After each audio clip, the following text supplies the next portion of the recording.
permeabiliza, ¿no es cierto? Se rompe, se infecta el quiste, obstruye vasos o obstruye conductos biliares en el hígado. Si estuviésemos en el pulmón, bueno, también puede producir algunas complicaciones. Recordemos que en el pulmón no existe chance, o por lo menos no se ve que se calcifique. ¿Podría romperse en el pulmón? Sí, podría romperse el quiste, eso es lo mismo. Pero en el pulmón puede hacer una reacción intersticial fibrosante, una respuesta intersticial fibrosante, con una neumonitis intersticial fibrosante. Entonces eso es una complicación. Puede que comprima bronquios, puede que se abra un bronquio del quiste y bueno, elimine, imagínense que si el quiste se abre paso a la luz de un bronquio, elimina su contenido y el paciente pasa ese contenido líquido con pedazos de vesículas que son como yejos de uva. Ahora después vamos a ver el aspecto que tiene la vesícula, que es como una baba amarilla muy tenue, ¿no es cierto? Y si es cuticular, es una como clara de huevo, gruesa. La cuticular es como una blanca, como clara de huevo, del mismo aspecto. Bueno, eso puede pasar al bronquio y generarle una tos asfíctica al paciente y eliminación de todo ese contenido junto al líquido, que eso se llama vómica. Entonces el paciente tose y elimina con la tos todo ese contenido como si fueran los yejos de uva, blancos con líquido salado, y se le produce una tos asfíctica, se asfixia al paciente. Si es con todo el contenido, es una vómica masiva, ¿no es cierto? Y si es nada más que ollejitos de cuticular, pedazos de cuticular, ¿no es cierto? Se llama vómica fraccionada, ¿sí? Bueno, esa es puede abrirse. Si se abre al bronquio, puede reepitelizarse el quiste. A partir del epitelio del bronquio, empieza a proliferar el epitelio del bronquio y reepiteliza el quiste. Y hace estructuras de tipo caverna en el pulmón, ¿sí? Bueno, esas son todas formas de evolucionar o de complicarse, ¿no es cierto?, el quiste dentro del pulmón, ¿no? ¿Profe? Sí. En el neumoquiste, ¿cuál es la membrana que se vuelve permeable? Que dijo de que había una membrana que se vuelve permeable. Claro, lo que o sea, entre la adventicia que se lo provee el huésped, la adventicia es tejido del huésped, ¿no?, del órgano, y la hidátil, o sea, la cuticular, hay un espacio, ¿no es cierto? Cuando ese espacio puede llenarse de líquido, o de pus, o de aire. Si se llena de aire, bueno, hablamos de neumoquiste. Generalmente ahí baja la tensión del quiste. El quiste tiene una presión de aproximadamente 80 centímetros de agua, entonces baja la tensión o la presión del quiste en esos casos, ¿sí? Están en todos lados. La auspicia de Dios. Acá para que vean una vesícula más claramente, ven cómo restringen, que cuando uno lo mira al microscopio tiene que bajar la luz y van a ver cómo restringen los scores que se disponen en esta forma dentro de la vesícula. Y de las vesículas hijas se van formando después vesículas nietas, ¿sí? Muy bien. ¿Cómo hacemos el diagnóstico de amiloidosis? Bien, básicamente, bueno, por supuesto que a nosotros nos sirve por ahí la clínica, porque si yo tengo un paciente con vómica y yo veo lo que le sale del bronquio cuando tose, eso es diagnóstico, ¿no? Generalmente los pacientes tienen, desde el punto de vista hematológico, eosinofilia. Recordemos que el eosinófilo siempre responde a los parásitos, entonces es muy probable que tengan eosinofilia. Pero ojo con la eosinofilia porque a veces es muy sutil, a veces es muy importante y a veces al principio por ahí no tiene una eosinofilia marcada. Entonces, tener en cuenta que es probable que en algún momento el paciente va a tener una eosinofilia, pero es un signo hematológico que no me sirve a mí para el diagnóstico, porque una eosinofilia te la pueden dar un montón de cosas, ¿sí? Muy bien. Para arribar al diagnóstico, lo más importante son las imágenes, y en este caso la ecografía. ¿Yo puedo hacer radiología simple, de frente, de perfil de tórax y demás? Sí. Sí, puedo hacer. Pero recordemos que en algunos sitios, al no tener calcificación, probablemente, bueno, esa imagen cavitada me la confunda con otras cosas. Entonces es mucho más útil la ecografía. Si es un lugar donde no hay eco, bueno, se puede usar TAC o resonancia, por supuesto, pero es raro que tengan para hacer tomografía y la tengan para hacer ecografía. Y además es mucho más barato y además es más inocuo, ¿no? Hacer una ecografía que... Muy bien, entonces la ecografía es el método de elección, básicamente. ¿Sí? Una pregunta. Si yo sospecho que tiene, como usted dijo, viene con una vómica y sospecho que tiene en el pulmón, ¿a dónde iría a buscarlo con una ecografía? ¿A pulmón? ¿O ahí? No, bueno, si el paciente tiene una vómica, iría a buscar la localización pulmonar. ¿Sí? Pero uno ya después, cuando la sospecha, por ahí lo estudia todo el paciente, ¿no es cierto? Porque probablemente tenga quistes en otro lugar. Hay que buscarle. En nuestro medio sería poco común que tuviese algún quiste en el pulmón y no tenga en el hígado. Entonces uno después se dedica a estudiarlo al paciente de forma completa, ¿no? Tratando de buscar imágenes quísticas en otras localizaciones, mínimo a nivel del hígado, ¿sí? Bueno, entonces la ecografía sería el método de elección, y bueno, y podemos hacer también pruebas serológicas, por supuesto, pero ya esto del DD5 que se hacía en la difusión simple del arco 5, eso ya no se está utilizando más. Sé que en algunos lugares lo siguen haciendo porque no cuentan con otra cosa, pero es un método que consume mucho antígeno, que es inespecífico, que es engorroso hacerlo, entonces ya se ha dejado de usar. La hemaglutinación indirecta también se ha dejado de usar. Entonces, el método diagnóstico más importante sería la ecografía.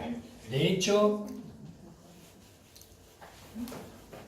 desde el punto de vista ecográfico hay una clasificación, que es la clasificación de Garvey,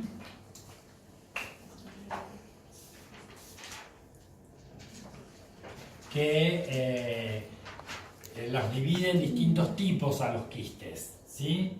Por ejemplo, dice que el quiste es de tipo 1 cuando está hialinizado. Es un quiste hialinizado. Membrana intacta.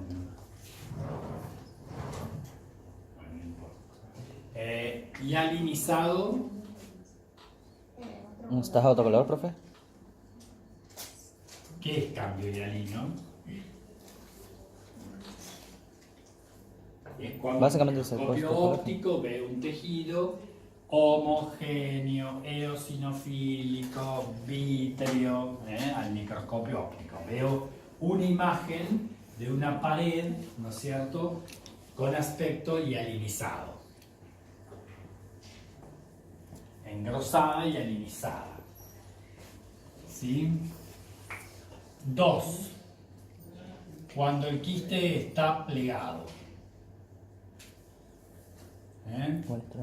Plegado quiere decir que el quiste lo veo medio así. ¿Sí? 3. Cuando contiene, tiene un aspecto como vesiculoso. O sea, yo veo al quiste como con imágenes vesiculosas en el medio. 4. cuando tiene un aspecto heterogéneo, por alguna razón, o porque el quiste tiene aire, tiene pus, tiene calcio, tiene, ¿no? Es un aspecto heterogéneo, no es un quiste que yo vea que tiene una luz hipoecoica y una pared hiperecoica, ¿sí? O sea que la primera imagen era un tipo 3, el vesiculoso.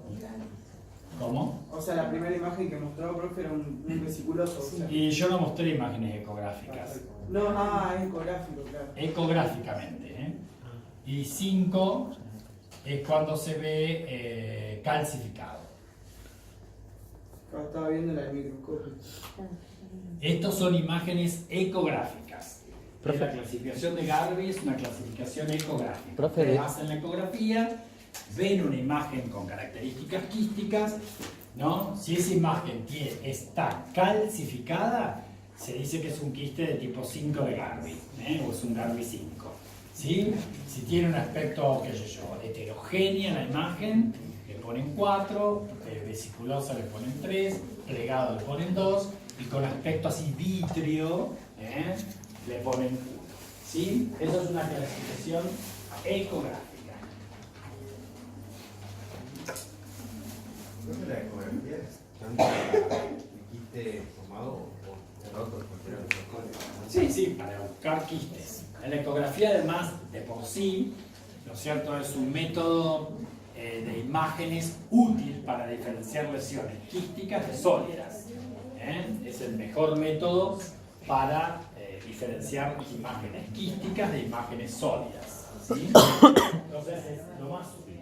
¿Sí? Lo más útil, lo más barato, lo más rápido, lo más inocuo que podemos hacer. Bueno, y después siempre nosotros cuando vemos al microscopio este tipo de quiste, que recibimos la hepatectomía o la quistectomía o lo que sea, nosotros estudiamos toda esa pared, vemos qué pasa en la adventicia, si hay algún cambio, buscamos la cuticular, buscamos la prolígera, ¿no es cierto? A veces tenemos la chance de ver vesículas,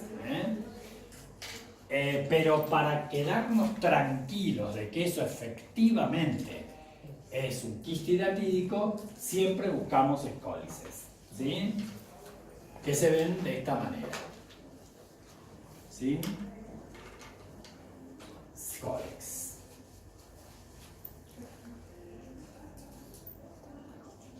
Bueno, ahí es otra imagen de un scolex, ¿sí?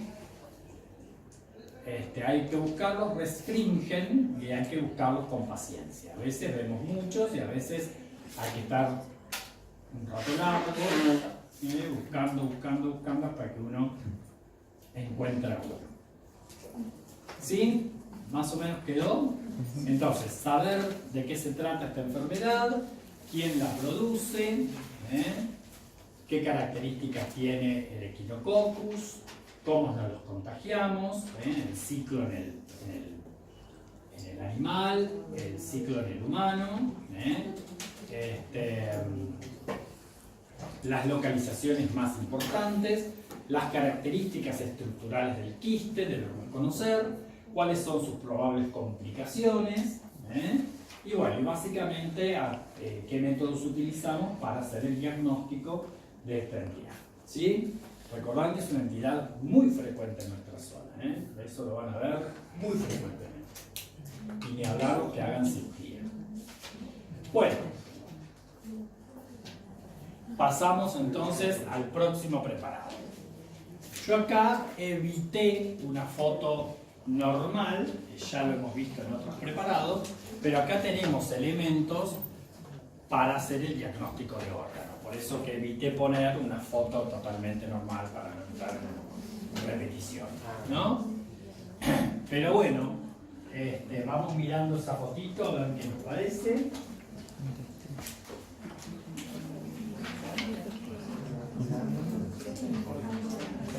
Y por ejemplo,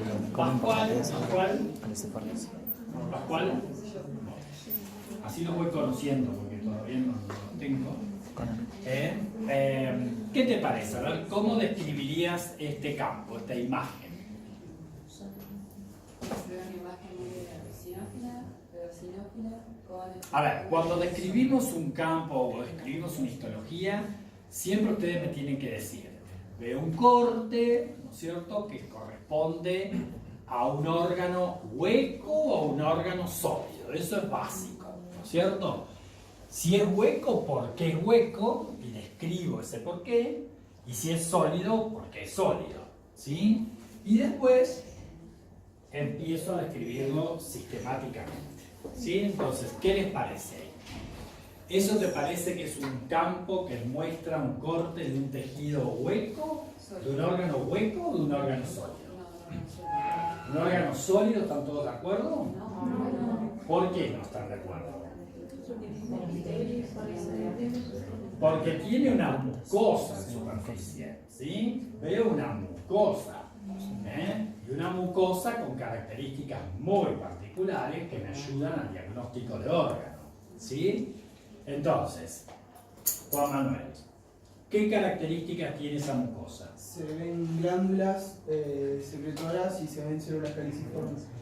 Muy bien, entonces yo lo que veo ahí son estructuras glandulares, donde veo las criptas, y veo que están tapizadas por células que después podemos tal vez ver más detalle. Longitudinalmente veo las criptas con una lámina propia interpuesta entre las mismas, en donde tiene células predominantemente caliciformes, además de absorbentes. Ahí por ahí no se ve muy bien el detalle, pero tenemos acá predomina, ¿no es cierto?, toda la célula absorbente, que es una célula cilíndrica, con abundantes células caliciformes, ¿sí? Bueno, ¿y qué pasa por debajo de la muscularis mucosae? ¿No? Que ahí se ve esfumada. ¿Por qué se ve esfumada?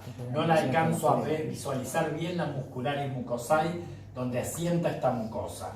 Porque a nivel de la submucosa hay un proceso de qué tipo? Inflamatorio. ¿Agudo o crónico? Me parece un poco crónico. ¿Por qué? ¿A quién dijo crónico? Iñaki, ¿por qué decís crónico? Puede ser que eso haya sido un granuloma. Muy bien. ¿Qué te hace pensar que estás viendo un granuloma? La célula gigante multinuclear. Muy bien, ¿no? Yo ya desde el vamos, ya con este aumento estoy viendo una gran célula gigante multinucleada acá, y veo también una respuesta de macrófagos o células epitelioides, veo una gran respuesta linfocítica, o sea que esto es un proceso inflamatorio crónico granulomatoso, ¿sí? Granulomatoso. Acá veo otra estructura. Gasparri, ¿qué estructura veo por debajo de esa granuloma? ¿Allá? Ah, No sé. No a lo ver, veo. vos que estás más cerquita, ¿cómo es tu apellido? Carrizo. ¿Qué estructura ves abajo del proceso granulomatoso? Creo una parte que es más basófila. ¿Pero qué estructura es histológicamente hablando? ¿Qué estructura es esto? ¿Más? No lo Un folículo linfoide, un folículo linfoide y además activo, porque tiene centro germinativo. Esto es el folículo linfoide y esto es un centro germinativo donde hay centrocito centroblasto, ¿sí? Con células dendríticas de tipo folicular, que ahí no las vemos porque las células dendríticas buscamos con otra técnica, ¿sí? Entonces, por el aspecto de la mucosa, ¿no es cierto?, ¿dónde estaríamos situados? En colon, ¿sí? En el colon. Por lo menos eso es tubo digestivo, y si pienso en tubo digestivo, bueno, la mucosa es lo más parecido al colon, que tenemos. Muy bien. Entonces, vemos un proceso inflamatorio crónico granulomatoso que asienta a nivel de la pared de la mucosa, perdón, de la submucosa del colon. Entonces, podríamos decir que esto es una colitis granulomatosa.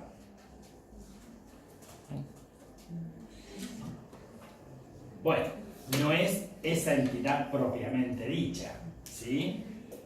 No es esa entidad propiamente dicha, pero guay con eso, porque existe la colitis granulomatosa. Entonces, es un diagnóstico diferencial que yo tendría que tener en cuenta. Si bien estoy viendo un proceso inflamatorio crónico granulomatoso en el colon, o sea que hace una colitis granulomatosa, no es la entidad conocida como colitis granulomatosa o enfermedad de Crohn. Una cosa es la enfermedad de Crohn o colitis granulomatosa y otra cosa es un proceso inflamatorio crónico granulomatoso en el colon, que en este caso no es un Crohn. ¿Sí? ¿Quedó claro? Porque si yo estuviera viendo un Crohn, voy a ver un proceso inflamatorio crónico granulomatoso y probablemente encuentre granulomas epitelioides, granulomas epitelioides, que en general no tienen células gigantes multinucleadas, no tienen necrosis gaseosa, pero son granulomas al fin. Pero hay otros signos que hacen a la enfermedad de Crohn que acá no los veo, que ya lo veremos en su momento. Le digo esto porque por ahí, en algún momento, o alguno, por ejemplo, usarlo, así como dice colitis granulomatosa, entonces es un Crohn. No, no es un Crohn. Es un proceso inflamatorio crónico granulomatoso que en este caso lo estamos observando en el colon, pared de colon. Bueno, acá vemos otro campo y cortado de través. Acá las criptas están cortadas de través. Entonces vemos las criptas y acá vemos los dos tipos celulares que yo les decía, ¿no es cierto? Las células que lo tapizan, cuboideo-cilíndricas absortivas, y las células caliciformes. Las células caliciformes. Pero ¿qué me llama la atención en este campo a mayor aumento? ¿Qué hay entre las criptas en la lámina propia, fundamentalmente en este caso? Porque este corte está pasando por la lámina propia, ¿se entiende, no? Porque entre las criptas el tejido conectivo que existe es la lámina propia, ¿se entendió? Sí. No.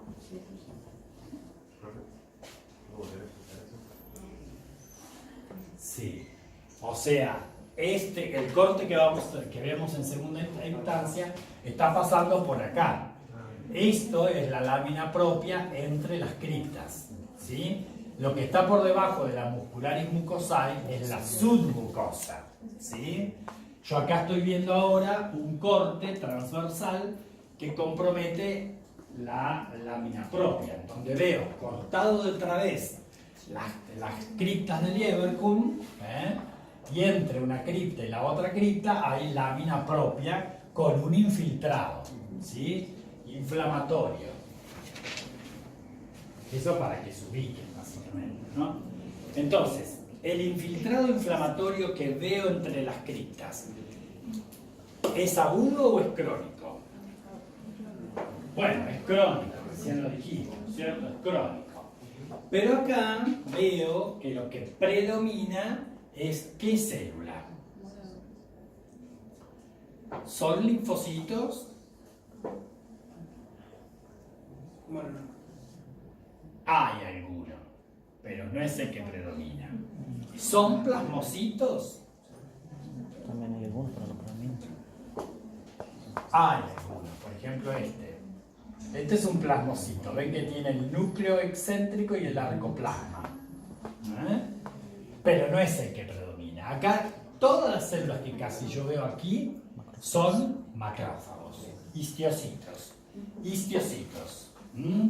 Histiocitos. En este campo no veo células gigantes, pero pueden haberlos, como vimos en el campo anterior. Pero acá no pescó ninguna célula gigante. Histiocitos. Histiocitos que yo los veo raros. ¿Por qué? Porque el histiocito es una célula con un citoplasma relativamente amplio, Ujú. ¿no es cierto?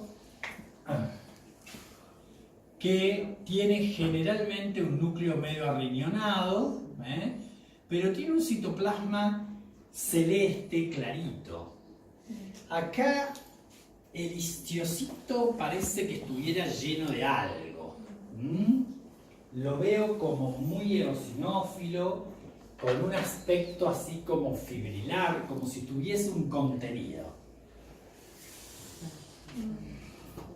A ver, ¿haríamos alguna técnica en particular? Yo estoy viendo colon con un proceso inflamatorio crónico granulomatoso. ¿Descartarías tuberculosis por lo que venimos viendo?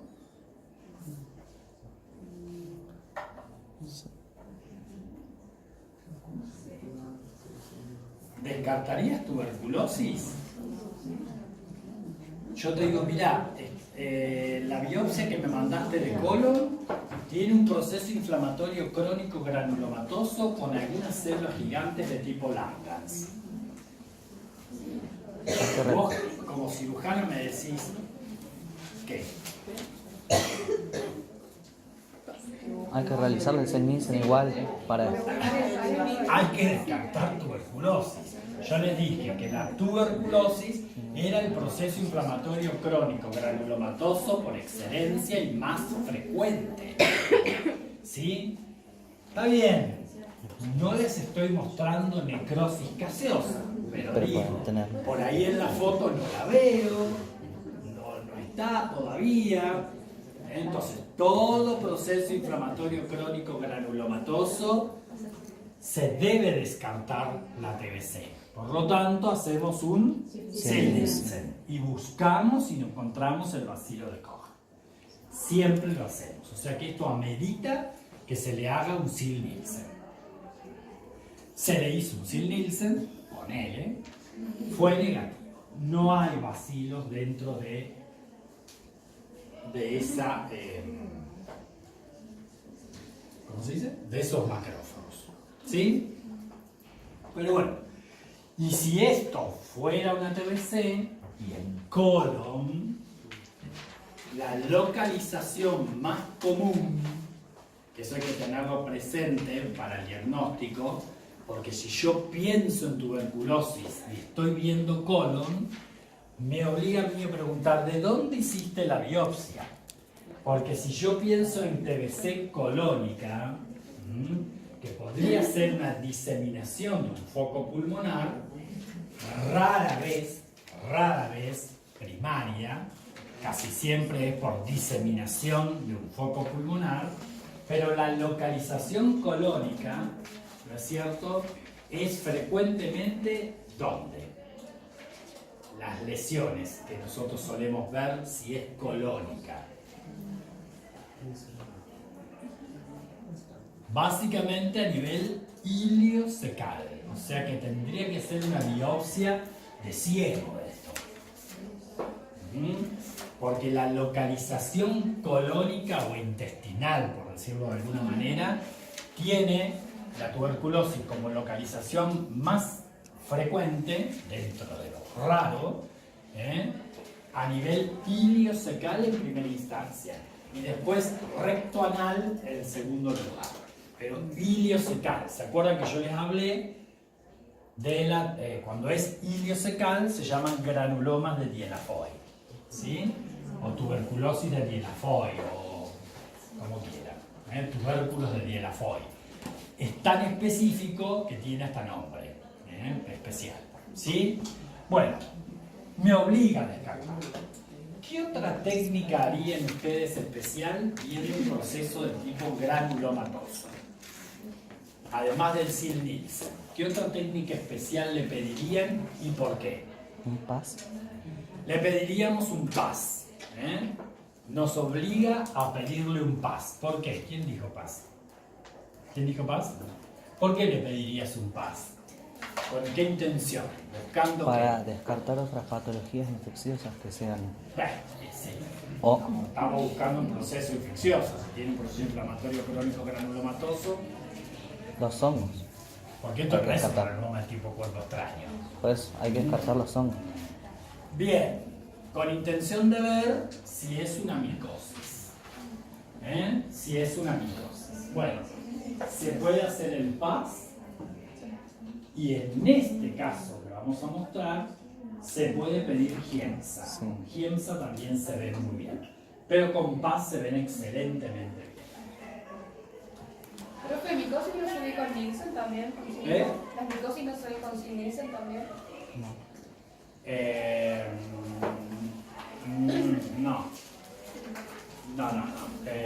Lo que se ve con PAS más Nielsen positivo son las micobacterias atípicas. Las micobacterias atípicas las buscamos con Nielsen y PAS. ¿Sí? Si son positivas para las dos cosas, es una micobacteria atípica. ¿Esos serían los bacilos de alcohol débiles? ¿Los que se los llaman así? Claro, o los de proliferación rápida, o sea, no es Mycobacterium tuberculosis. Es, qué sé yo, el Avium intracelular, el Cansacio, el Fortuitum, son otras micobacterias, ¿sí? Atípicas. Bueno, acá vemos un alto aumento, y acá vemos cómo son macrófagos, ven que están llenos.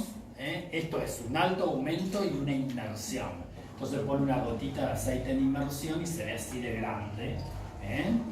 Entonces nos ayuda a pensar. Acá se ven los macrófagos y ven cómo los macrófagos tienen en su interior, están repletos de unas estructuras que se llaman conilios. Conilios, en este caso microconilios, que es la forma patógena, porque este hongo tiene macroconilios que está por forma saprófita. Sí. Profe, ¿ahí se podrían denominar esos macrófagos células epitelioides o no? Sí, son células, son macrófagos o células epitelioides, macrófagos activados. Perfecto. Y ahí ven cómo esos macrófagos en su citoplasma tienen múltiples estructuras, que ven que tienen como un alito claro alrededor. Con un alito claro alrededor, porque no se tiñe la cápsula del honguito del conilio, no se tiñe la cápsula, ¿sí? Entonces parece que tuviera como un artefacto, les queda como un alito claro alrededor, ¿sí? Que le da el nombre. ¿Qué nombre? Histoplasma capsulatum. Histoplasma capsulatum.